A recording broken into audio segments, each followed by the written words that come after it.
Yeah, good. So I'm not worried about. I'm worried about somebody on my level. The Rishonim ask, what?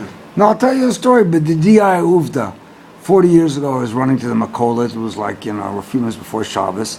And I was running, and I got near the Makolet. And there in the street was the Admor, the slonimer rebbi from 40 years ago. What's his name? The Nativ Shalom.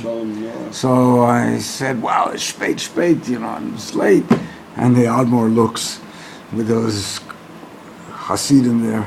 And he says, oh, listen to what he's saying. It's spät. Wow, that's a nice story. Oh, see, they took Yehoshea as a baskel. They made him into the baskel.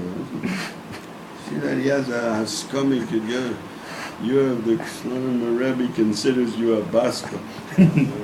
So, by the way, I have a friend, Yehoshea.Liv. He lives in the north. So he used to live in Telstar. The slonimer rebbi used to come there for vacation. You know which one? Shalom. So he used to take walks with him, with the slonimer rebbi. So he once said to the slonimer rebbi, I want to become your chassid. So he said, it's a hard chassidus. It's very hard. He said the way he was saying it, it sounded like it was hard for him himself. So,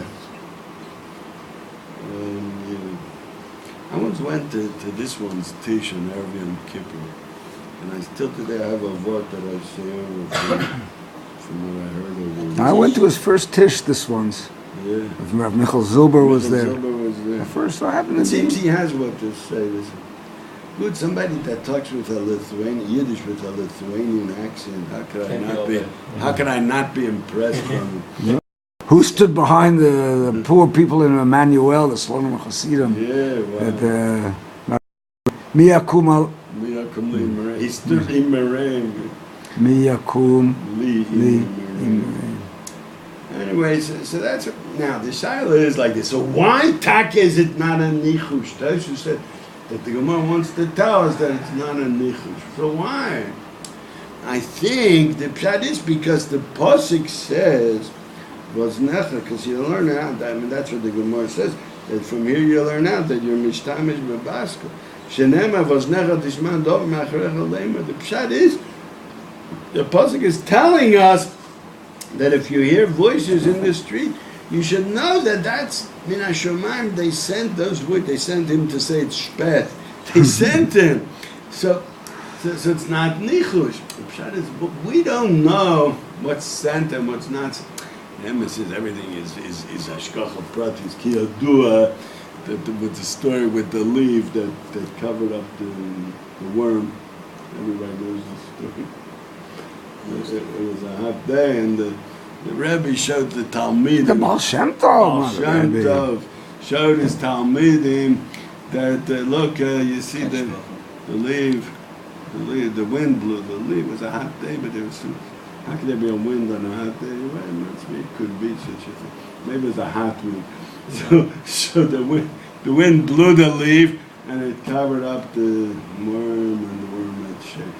So if it was pito nafla mipiv, that's the dugma the Rashi brings from the Gemara from Nichush, that he saw a cat walking with something in his mouth and it dropped. I've got it's min hashomayim. There's a reason why he dropped it, but the pshat is it's so indirect. It went through, and what the Baal Tanya calls it, went through many hishtalshelus and went through many levels till it got to the cat. So you can't say that's talking to a person, to a ben odom. Odom is adam elyon.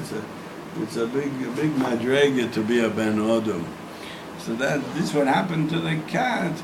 A ben odom can't relate to that as a message for him. That's what the Torah says, and I think that's what the Torah means, losim not for sure.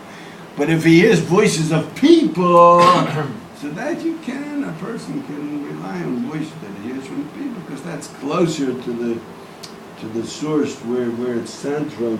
And that's what the Navi is telling us, was Necho Tishman Adover Me'achret Alema. So you should know that you should do LP that. Okay, they say that there's a famous story, a Hasidic story that somebody a guy was taking a wagon full of hay. Hay is a Michael Behemoth, right?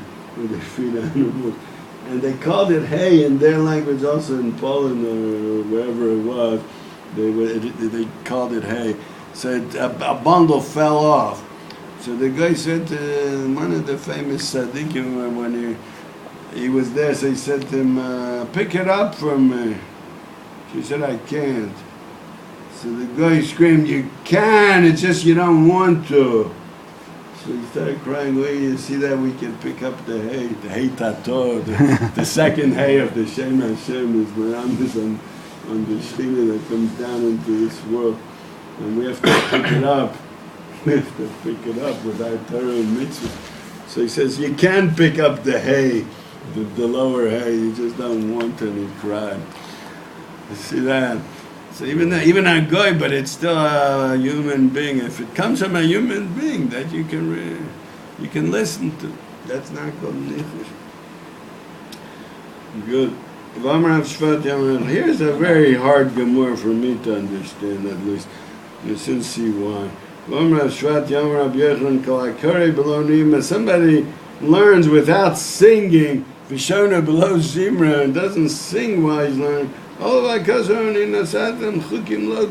it's a bizarre Torah that he doesn't sing. I don't understand this Gemara at all. How can you sing while you're learning? It means the Torah.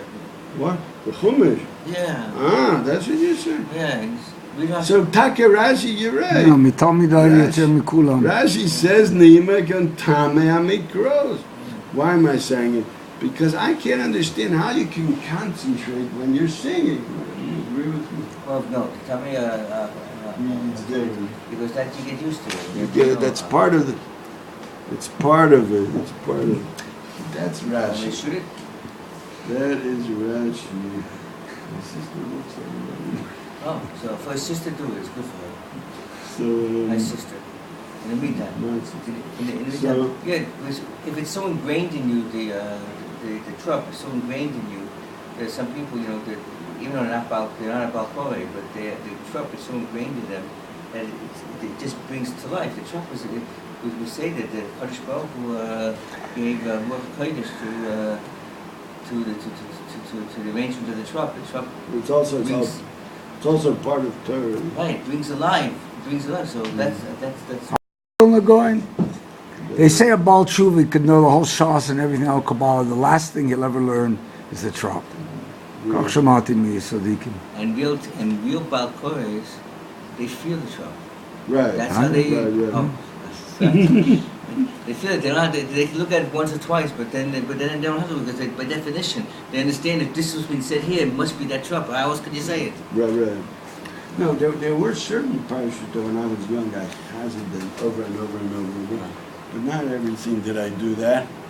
Certain things from Yaldus, they certain parashas were ingrained in me. But then there's parashas Vayikra at the Chazon, many times. Was Hanan for some reason at Chazon. But now it's already mamish.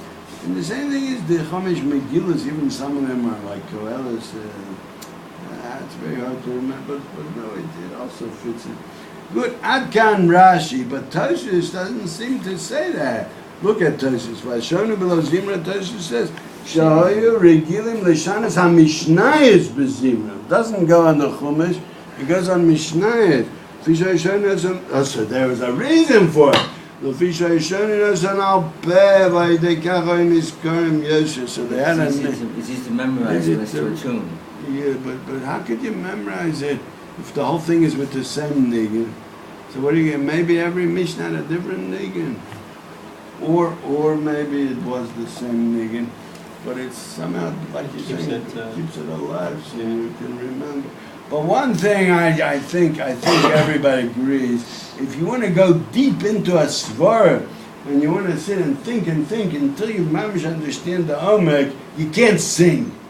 Because if you sing, So you're taking away half of your brain for the singing part. I asked once on this. Sometimes you have to meet that mate. You can't say the words, so you're not living Talmud Torah. And with a lengthy tshuva, the kitzur answer was, yes, you are Lamid Talmud Torah. Even if you don't say it. Kol Talui. Okay. Shikoach. Hashem will avoid the fast. Yeah, and so next